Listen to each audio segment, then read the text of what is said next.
Welcome back to SuperWest on Sundays, everybody. And this week, it's just going to be Steve and I. We're both senior writers here at SuperWest Sports. We are without our third dude, and Dane Miller, who's off celebrating the Arizona win. But we'll still be bringing you a lot of action today. So we're going to start with the USC-Washington matchup. We're going to go into the UCLA-Arizona game, and then we're going to hop into Fresno State-Boise State. And from there on out, we'll probably sprinkle in maybe one or two more games from the Super West teams. So with that, I'm gonna kick it down to Steve. Thank you for joining me as always. How are you? How are you, Nick, today?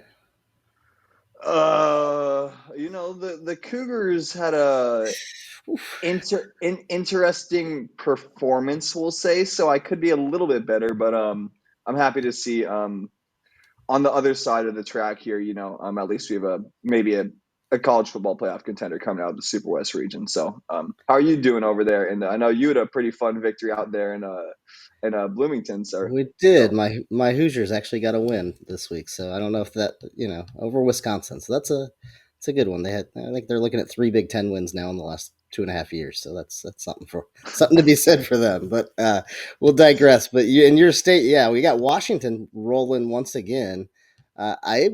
I'm not sure that they're our playoff contender though necessarily. Out of, I mean, I guess they're unbeaten. They're now 9-0. I guess they should be, but I still think, and I think yesterday was evidence that I think Oregon is the class of the Pac-12 right now, despite the loss in Seattle, and I think that rematch in Las Vegas is going to be a good one, and it'll be a fun one, and I think it could kind of reverse things. So I think for playoff hopes, my opinion is the Pac-12 needs Oregon to win out, and then, I mean, obviously if Washington wins out, they'll get in. So I mean, one of them just wins out, they're all right, and we'll get a team in the to the playoff from the Pac-12 this year. I think it'll be Oregon only because I think Oregon in Vegas will have the better edge on Washington, and I think it starts and ends with defense. I mean, Oregon plays defense and plays defense well. Washington does not, and that USC game yesterday, 1,087 yards. Now, granted, Washington does come up and make plays when they have to, and I mean, so they show some signs in there, but yeah, 1,087 yards combined between the two of them. The big thing for Washington is it wasn't necessarily Michael Penix and his arm. I mean, he threw for 256 and a TD, had an interception and the mix sprinkled in there too. But Dylan Johnson just had a huge game. I mean, 256 yards rushing. It was a clip of 9.8 per carry for the running back on the ground. Washington as a team, 316 yards rushing, just churning out yards like crazy. I mean, so yeah, you have Penix threw for 256, Johnson ran for 256. So I mean, that's just kind of a neat little stat there. Uh, and then, when you got to the turnovers, both those teams turned the ball over once and resulting in 7 points. But it was some late penalties for USC that kind of did them in, as well as just the inability to stop the Washington offense, which has been a problem for a lot of teams this year, just because that offense is so prolific and just makes plays against everybody, but again, especially against the USC defense that once again is letting down. I mean, they've got a lot of talent on that defense. USC does. They got a lot of players that can make plays, and we've talked. I think we talk about this every week. It's a broken record, but there's only so much Caleb Williams can do. I mean, and he once again was fantastic. Had threw for 312, had 3 touchdowns passing. Was running around for his life back there. USC had I think they were up over 200 yards rushing as well. Um, so it's just kind of a shame that for all of the talent and accolades that Caleb Williams has had, and you got to assume he's going to be leaving after this year and turning pro, but he's going to end his career with no conference titles, whether it be Big 12 or Pac-12 in his 3 seasons playing. No appearances in the college football playoff. He's got the Heisman. He's got a lot of personal accolades, but never quite was able to get it done on the field with the team. And I don't want to criticize anything with Williams, but then again, that I'm sure there's a lot of NFL draft minds in the war rooms of NFL personnel people that might be looking at that too and say, wow, he's a one of a kind talent. Draws a lot of comparisons to Patrick Mahomes, and they do a lot of things similarly, but the wins just haven't necessarily been there consistently enough. And I think it's easy to look, and it was the defense at Oklahoma his freshman year, and then the defense and some letdowns and injuries last year, and then the defense this year for USC. But there's a lot of questions there. But fun game to watch last night between those two teams. A lot of fun, and I don't know. I still think it kind of the team that really won out of that one might have been Oregon, because I think they're saying we can play defense against either one of these guys, and Oregon will have USC at home next week, so we'll see how they can do against the Trojan offense.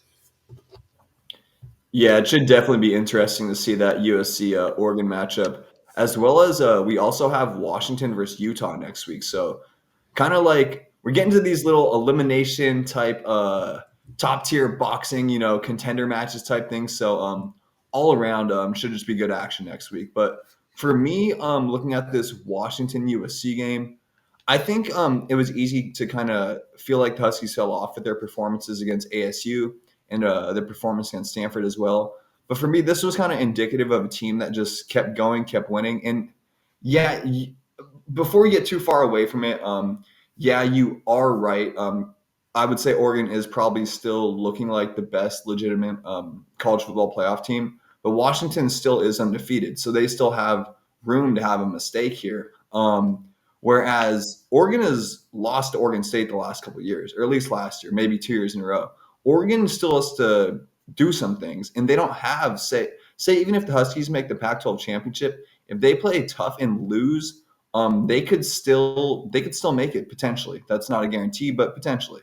And with Oregon, just one more loss and they're entirely eliminated. So both teams are phenomenal. I think I agree with you a little bit. Oregon's looking like the slightly better team, but Penix and them just keep making plays. They've beaten the Ducks 2 years in a row now. And so obviously they handled the Trojans. And one thing I do want to say about Caleb Williams, I agree with you 100%. He didn't get the job done. And granted, that's obviously a little bit hard with a defense. I shouldn't say he shouldn't get the job done. It's just going to fall on him and the quarterback, or on him and the head coach every time. But that's sports.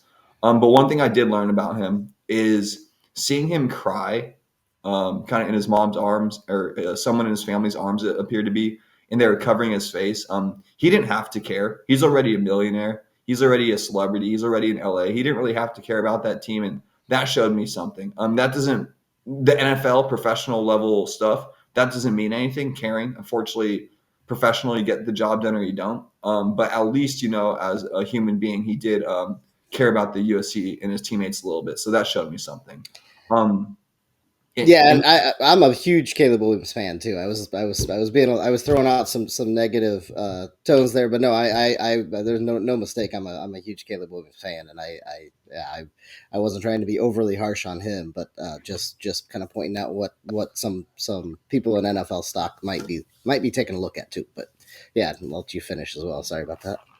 Oh, no, you're okay. No, you're okay. I mean, that's the reality of the situation. I mean, he hasn't won a Pac-12 title. He hasn't really won anything meaningful. And that is the reality of the situation, whether you have a great defense or not. So that is a part of the total package, the total. I don't know if they call them in report cards for NFL drafts, but that is something that would be graded. But going back to the actual game, as you touched on, Dylan Johnson was absolutely phenomenal. But this could just be because USC's defense couldn't do anything. I mean, I think I heard during the broadcast he had 198 yards, something along those lines of yards before being even touched. That's just ridiculous. And I touched on it last week. I've always felt like Alex Grinch, at least in the past, was a good defensive coordinator. He did wonders with the Cougs back in the day. I should say my Cougs. He was a good defensive coordinator with us. Had some really solid stints with Ohio State. But I don't know exactly what isn't working. As I probably said this on the show a couple of weeks ago, they have enough pieces, whether it's Bryson Shaw or Bear Alexander or Eric Gentry. They have enough pieces where they shouldn't be allowing whatever they allow. Didn't they give up 50 points to Cal the week before? Yeah. So yeah, they have allowed now 4 games this year I think I saw where maybe they're the fourth team. I don't know how many, but anyways, they've had 4 games this year that they've scored over 40 points and allowed over 40 points. And I'll tell you what, with Alex Grinch's defense, it's I mean, they're getting pressure still. They're getting a lot of tackles for loss as well. They're not getting quite the sack numbers they need, but with that defense, it's predicated on stops in the backfield and then creating turnovers. And last year, at the start of the year, I mean, I think if you looked at their start last year before they kind of had some injuries, I think they were like, at one point in time after 6 or 7 games, I don't know the exact numbers, but it was something like 18-2 on turnovers, that they were like a plus 16 or something, some ridiculous number like that last year, where they didn't turn it over on offense and they were creating them on defense. This year, they're just not creating the turnovers on defense. And that's, if you remember back to the days when he was with Leach at Washington State, I mean, they would give up yards and they would do stuff here and there, but they would get picks and turn the ball over and create chances for the offense then. And that's basically what that defensive scheme needs to do. And they're not getting the takeaways right now. Definitely. And I wonder if that's to do a little bit with Tula. I'm not even trying to say his last name because he's gone now. But yeah, with him, I had it last year, but with that fine gentleman being gone, I think that probably hurts. But yeah, definitely. we spent a good amount of time on USC Washington. Seems like we both are in agreement here after disagreeing a little bit that, yeah, Oregon's probably the better team. Still, at least on paper in regards to the college football playoff. Washington, bottom line, does remain undefeated. But I guess one little caveat I want to throw in is I don't care how bad Oregon beat Utah. If the Huskies are not ready, Bryson Barnes is getting more experience, and the Utes could come into. I think the game's in Seattle. I don't really care where it is. If it's in Seattle, I think the Utes could still actually pull an upset. And if it's in Salt Lake City, well, you just be ready. But I'm pretty sure it's in Seattle. So, and with that, let's hop over to our next game here. That's my to-do list. So we're not going to put the tabs in the car. They're just sitting in the driver's license or sitting in the glove department right now. Been a little rainy in Seattle. So our next game, though, wow, that's a smooth transition. Going down to sunny AZ, and were you able to spend some time watching the Arizona UCLA game yesterday? Yeah, I watched a little bit of that. I was kind of going back and forth between that and then Colorado, Oregon State, and kind of ended up paying more attention to Colorado, Oregon State just because it was a better game, which speaks to kind of what we were talking about with Arizona. I mean, this is a good Arizona team. Dane was there front and center for him last night. I got on the field, and I tell you what, we kind of have our little text thread between the three of us, and he had a picture of himself on the field that he sent to us. And my first thought, and it's, I mean, good for Arizona and all their success. And I know they're bowl eligible for the first time since 2017. They've knocked off 3 ranked teams in a row for the first time ever. And if you take in that USC game they had, it could have been 4 out of 5 ranked teams that they played here in a row that they could have won and maybe should have won. So all hats to them. But there comes a time, what I said in that thread was, you guys got to stop storming the field at some point in time, because they just keep winning. I mean, it's not, there's only so much you can do. But they're a good team, and I've got them ranked this week in my poll.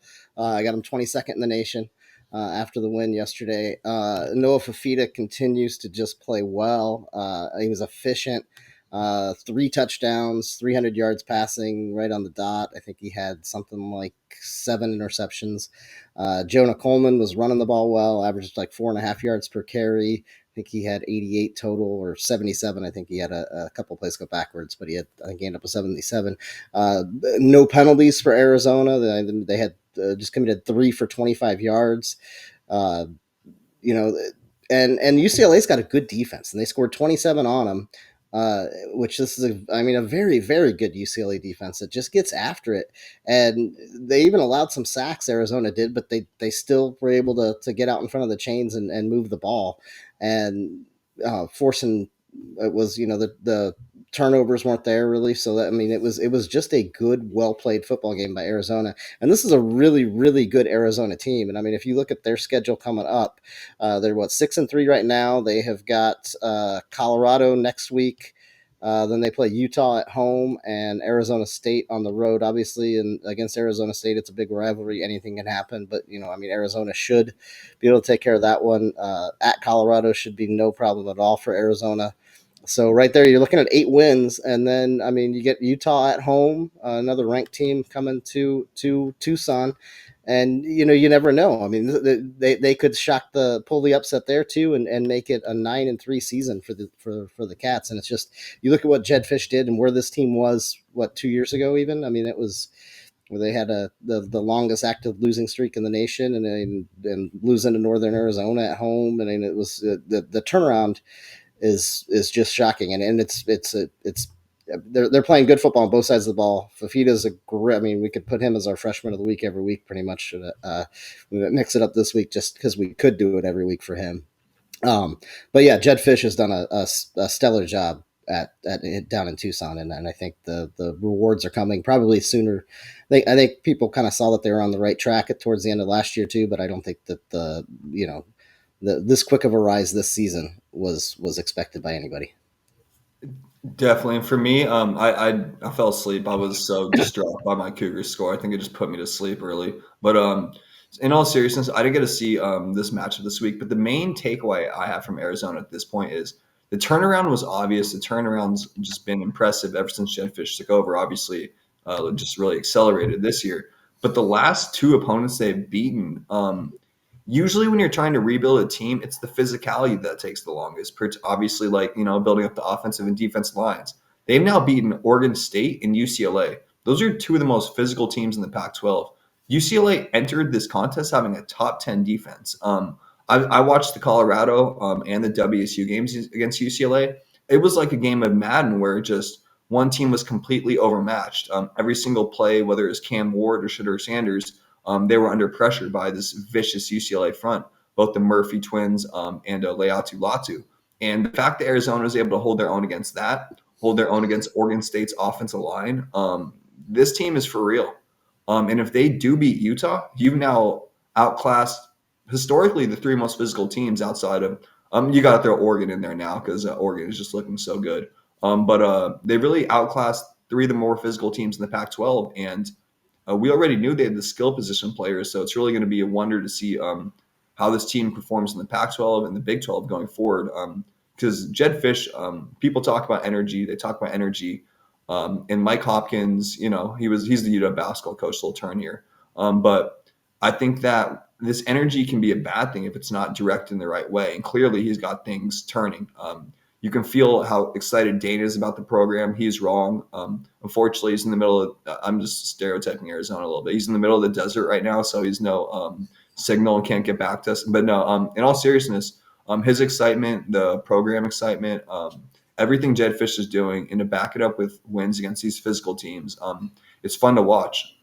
It's cool to be, I can't say it's cool to be a part of. Dane can say that, but as someone who's seen kind of just how bad this team was 2 or 3 years ago, like you touched on, to where they are now. And again, particularly for me with the physical element, I'm excited to see what this Arizona team can do going forward. And defensively, you're talking about with the defense that they've got now. I think coming into this week they were like 34th in the nation or something like that in scoring defense, and that's after having played both Washington and USC, and they still, obviously those teams are going to score on anybody. But I mean, the defense just shut down UCLA yesterday, 10 points. But I mean, to give you a good sign, I mean that's a very, very good defense that they've got at Arizona. Definitely. I mean, yeah. I mean, it's the defense. Again, they held my Cougs to 6 points, so I know about that defense a little bit. And then we got hopping over the Mountain West. There's actually another really big game. Kind of, I guess you could call it a little bit of a changing of the guards now that it's been completed. We had the Boise State-Fresno State matchup. You kind of have some initial thoughts about that game. Yeah, so you looked at, Boise State. We've talked about their kind of struggles this year, but still they entered this one 3-1 in the conference, tied with UNLV and Fresno State for second, kind of behind Air Force, who still, despite their loss yesterday, is still unbeaten in conference play. But so this was a big one. I mean, whoever won this game at Fresno basically kind of had the inside track to the Pac, or not the Mountain West championship game, and would kind of have a leg up. as Boise State would be playing Air Force later on, so they could have gotten it. But it was a good physical game as you'd expect out of them, and Fresno State got them. And I mean, so Fresno State right now sits tied with UNLV at 4-1 in the conference, a game behind Air Force, tied with UNLV and a game behind Air Force. And they have actually beaten the Rebs, so they've got the tiebreak there. So the inside track to the Mountain West Championship game belongs to Fresno State, and they'll close out with San Jose State, San Jose State on the road, and then New Mexico and San Diego State on the road to finish things out. So a favorable schedule for them, kind of going down. They should be favored in all three of those games, and really should get all win in all those, and then will definitely punch their ticket to the conference title game. And it was just, it was another good game. And I mean, I've talked about the two quarterback system that Boise State's been going, and it's Maddox Madsen's team now. I mean, he was in there for the majority of it. I mean, granted they were behind, and he's kind of the throwing quarterback, so he obviously got a lot more playing time yesterday as they tried to kind of come back against Fresno State there late. Outscored the Bulldogs 13-10 in the fourth quarter, but it wasn't quite enough. They were without Ashton Genty again, so if he's running the ball, who knows? But George Halani is very good for Boise State as well, so they didn't really miss much. But it was just, Fresno State kind of just imposed their will. I mean, it was one penalty for the Bulldogs throughout the game, 15 yards in penalty yardage, so they got that done. Third downs, they were 8 of 15. It wasn't great, but it wasn't bad. But just running the ball, they were able to churn out 138 yards, for almost 5 yards per pop. And Malik Sherrard had 132 on the ground himself, kind of aided by a long 52-yard touchdown run. But he was 6.3 yards per carry. If you get that out of your back in a physical game against a good Boise State team, if you can do that and stay ahead of the chains, you're going to get the wins. And that's what Fresno State did. And I mean, they're in a good spot. They don't play Air Force this year unless they meet them in the conference title game. So we'll see how that goes with that. But the loss to Wyoming was the only one they've got this year. So sitting at 8-1 and 4-1 in the conference, this is a very, very good Fresno State team. Yeah, and I mean, I don't think, as you kind of touched on a little bit there, I don't think many people may have realized outside the Super West that Boise State really had a chance to actually win the conference this year. They were still in it up until this matchup, but that's no longer the case. Tedford, Mikey Keene, seems like they got a good thing going over there. I cannot call that Bulldog Nation. You got to call it the Valley, but it seems like, Fresno State, the Valley's got a good thing going, and let's see if they can grab the Mountain West Championship. All right, now hopping back from the Mountain West, back over the Pac-12 here. Another game I watched yesterday. I was curious to see ASU, Arizona State. I'd heard some good things about their defense and their improvements under Kenny Dillingham. They played Utah in Salt Lake City against that vaunted Muss, and everything went wrong for the Sun Devils. They're just not on the level yet of even a mid-tier Pac-12 team. I think Utah exposed that very quickly. The defense has come a long way, but the main thing that's going to hurt ASU going forward is in like the first or second series of the game, Jonah Ellis came in, had a brutal hit on Trenton Bourguet, completely legal, but just a brutal football hit, knocked him out of the game, and really from there on out, they went with Conover after that. And when you're on your fourth string quarterback in Salt Lake City, you're probably not going to win. And I think the final score is 55-3. So Utah took care of that very quickly. And one thing for the Utes, I don't want to completely obviously they were eliminated from the college football playoff picture with that loss to Oregon last week. But as I may or may not have touched on at the beginning of the show, they go into Seattle. And I think I did touch on it, but there's no guarantee that the Huskies win that game. The Utes are always well coached. It seems like they're kind of going away from the whole Sione Vaki experiment on both sides of the ball and getting back to more traditional offense, which I like. They're getting Devon Vele at wide out, a few more touches. Money Parks, you still like to see a little bit more out of him. Jaquindon Jackson, he's pretty fast. Maybe not your everyday and the whole type of back, but they still have enough pieces where they can get the job done. Bryson Barnes he's like Trent Dilfer in the NFL. He's solid enough where he's going to go win games if you get him the right pieces. Trent Dilfer won a Super Bowl, so take that with respect. But at the same time, he will have one or two plays where it's like, why? It's like you are not you're not Jake Plummer, my guy.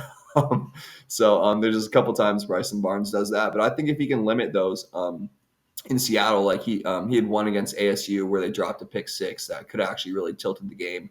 But if he can avoid those in Seattle, I think Utah could be a really solid opponent. And I just wanted to see the way the Utes responded after that loss to Oregon.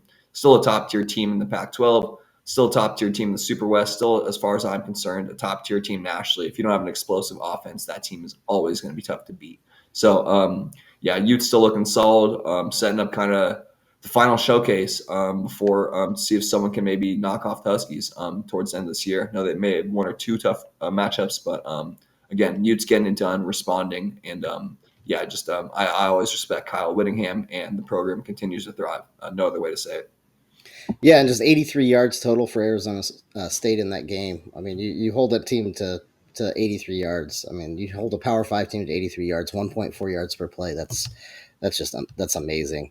The one game I kind of wanted to touch on really quickly here was UNLV. I mean, they just keep on winning. Barry Odom's done a fantastic job turning that program around. Jane Mavia, we could kind of we talked about freshman of the week. We could almost put him in there as freshman of the week every week too, because he just continues to do it. Yesterday, he didn't have to throw the ball much. He was finished 13 of 18 for 247 and 3 TDs. Ricky White, receiver, transferred over from Michigan State. Caught another 8 balls for 165. He just keeps on catching passes for the Rebels. They've been running the ball all season. Yesterday, they kind of got away from the run a little bit. They still ran for 164, but they spread it out throughout, and it was a little lower total than they had. So, and they threw for 250. It was just they perfect in the red zone, 5 for 5. They've been very good in the red zone all season long. I think they forced 6 turnovers, was it? Or four turnovers, maybe.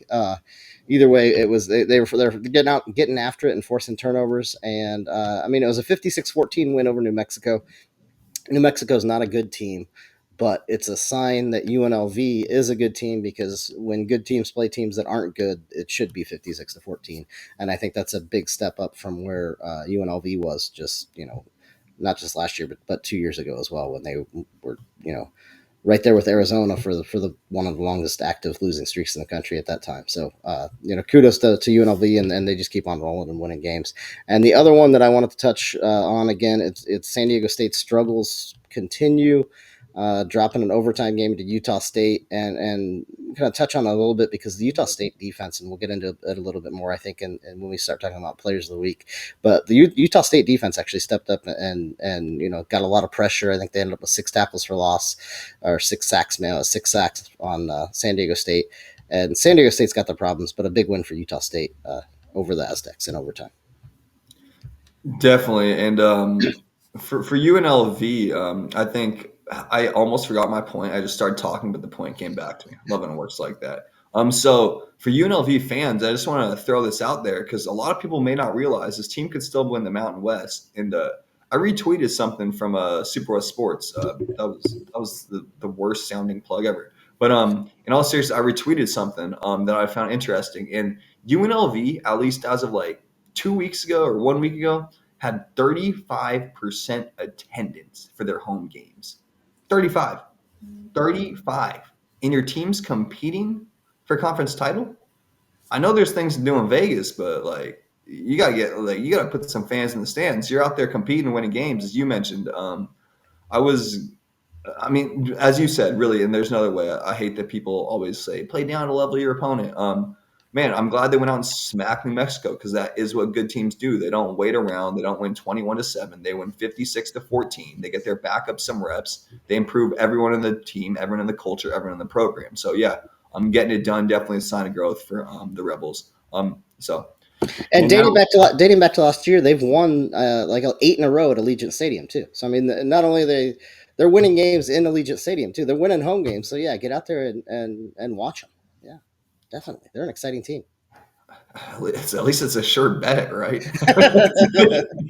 Come on, it's a pretty simple bet most weeks, at least this year. And so hopping into our players of the week, I think we were both in agreement. I'll start with Dylan Johnson. He had 256 yards, 4 touchdowns. I think we're both going to say something similar. If you want to hop in, let me know. But bottom line was that offensive line was absolutely great against a terrible USC defense. So, yes, he had a great performance. I'm happy for the transfer from Mississippi State. He's got a son. I always like hearing it, especially when they have like young kids. Deserves all the accolades this week, and he is our player of the week. But you could also give this to the offensive line of Washington, and you could also maybe do a not unit of the week and maybe kind of say USC's defensive line really vastly underperformed. But bottom line, Dylan Johnson, what was it, 9.8 yards per carry, something like that, 256 yards, 4 touchdowns, absolutely phenomenal. Had a play where he actually stayed in bounds and dove and touched the pylon, so showed all of his athleticism and experience of getting in the end zone in the SEC where they take football a little bit more serious, and just came out and really had a good performance in a game where everyone's eyes were on Michael Penix Jr. and Caleb Williams. And he actually, you can't say he stole the show, but he was definitely acting the show. And then do you want to start up on our defense player? Yeah, I'm going to go with Jonah Ellis. And I mean, you talked about kind of the impact he had early on in that game, but 1.5 sacks, 2 passes broken up for the defensive end from Utah. And, give it to Ellis. It could have been a number of people, especially on that defense, but it's just kind of a could almost go the whole team there as well. As we mentioned, they limited Arizona State to 1.4 yards per carry, or not per carry, 1.4 yards per play for the entire game. 83 yards total for the Sun Devils in that one, as the defense just dominated. But Jonah Ellis had a good game, put up the numbers, and obviously his presence was felt from the get go. Yeah, and as you alluded to there, and I touched on it earlier in the show. I know in this day and age of football, there's like a flag if you touch someone's toe, but Jonah Ellis had a very clean hit. Completely took Bourget out of the game. It didn't completely take Bourget out of the game. He tried to come back later, but was clearly hurt. And just putting that physical dominance that is needed when you're the superior team. That's why you recruit bigger and better players. It's not because you don't want them to tackle hard. I don't know. That's the way I've always viewed football. So again, Jonah Ellis from the first play of the game, not first play of the game, first or second series, impacted the game, knocked out the quarterback. Sun Devils were never the same. So Steve's got the stats, and hopefully what I just said there made a little bit of sense. Hopping over to our freshman, I think we're actually going down to the Mountain West. Staying in the same state though. What's your thoughts there, Steve? I'm going to go with Utah State linebacker Logan Pilley as our freshman of the week this week. He had a sack, a couple of tackles for loss, and 8 total tackles in their overtime win against San Diego State. And again, we're going to stick with that kind of with just – it could have been almost a team award for the Aggies, too, on that defense because their defense just showed up. And it really, it hadn't shown up every game this year. That was kind of been a problem for them. But as a team, they ended up with 6 sacks on the day and just kind of harassed San Diego State. But Logan Pilley, linebacker, Utah State freshman of the week this week. Definitely. And while I got you there, you want to round us out with our special teams player? Special teamer, I'm going to stick with the Mountain West, and it's Malik Sherrod of Fresno State. He had a 95-yard TD return as time expired in the first half. And actually, to kind of set it up for you, Boise State came down and cut the lead down to 13-10, I believe it was, with 7 seconds to go in the first half. The ensuing kickoff was taken to the house by Sherrod, 95 yards. Just completely changed the complexion of that game. Instead of being a 13-10 at halftime, it's 20-10 at halftime in favor of the Bulldogs. Momentum was clearly with Fresno State, and to boot for him, he also ran for 132, and he caught 4 passes for 28. And if you add all of those up with that 95, it's 255 yards of all-purpose yardage for Sherrod. But that special team play kind of set the tone and kind of changed that game completely. And our special teamer of the week is him. Awesome. And before we kind of get out of here, we never like plan this out anymore. I'm not really sure why. You got a team of the week and not team of the week, or any other random category? I'm going to go with a not team of the week, and it's going to be BYU. I mean, they got a new quarterback this week. They went away from Keaton Slovis, went to Jake Ratzlaff, and he played all right, I guess, but the result was the same. I mean, BYU was only able to muster 67 yards on the ground against West Virginia. We're down 37-0. The final was 37-7. The TD was in garbage time for what it's worth. But I mean, West Virginia ran for 336 yards against the Cougars, and Cougars are still looking for their first conference road win, I should say. They're winless on the road in Big 12 play, and it doesn't look like they're going to get it anytime soon if they keep on doing that. But so BYU's my not team of the week this week. Yeah, man, the country roads took them home. Well done. Well done. So, that's such a dad joke. All right. And so my team of the week, I have to do it since he's not here. Hopefully he doesn't watch this episode. Never text him, leave him out of the chat thread. Don't let him know I said this. Anyway, maybe just get a CIA secret, brainwash scan, whatever. But I do got to pick Arizona. I didn't think they were going to go down to UCLA, I didn't think they were going to defend Tucson in their home turf against UCLA. I thought Chip Kelly's team was just going to be too physical up front, and they really just dominated them. And what a team! What a team! They're really coming a long way. And hell, if they keep winning, who knows what they're even going to do this year? I don't think this will be official not team of the week, but what's fair is fair. I can say this because I graduated from this school. I know a lot of my Cougars won't like this, but again, for Jake Dickert, I know there's the whole thing going on with ESPN College Game Day at the beginning of the year. Blah, blah, blah. We're 4-0. We're a Power 5 team. We're a Power 5 team. We're a Power 5 team. Well, maybe Everett and WSU's academics got a little bit too caught up in that. Maybe they got a little bit too caught up at going across the state and taking cheap shots at UW. Maybe they got a little too caught up in a lot of things because they sure as heck have not been focused on football. So losses to Stanford and ASU the last 2 weeks. You got to consider the Cougs one of the worst teams in conference. So not officially, my team of the week is definitely Arizona.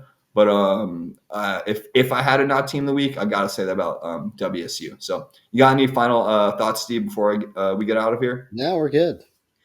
All right. And so next week, guys, I believe we got UW, Utah. We got Oregon, USC. Is that right? Yeah, they're both playing next week. So, yeah. All right. Well, then we got some fun matchups next week, guys. Thank you for joining us as always. For Steve, for Dane out there in the middle of the desert, congrats again to your Wildcats. And this has been Super West on Sundays. Deuces.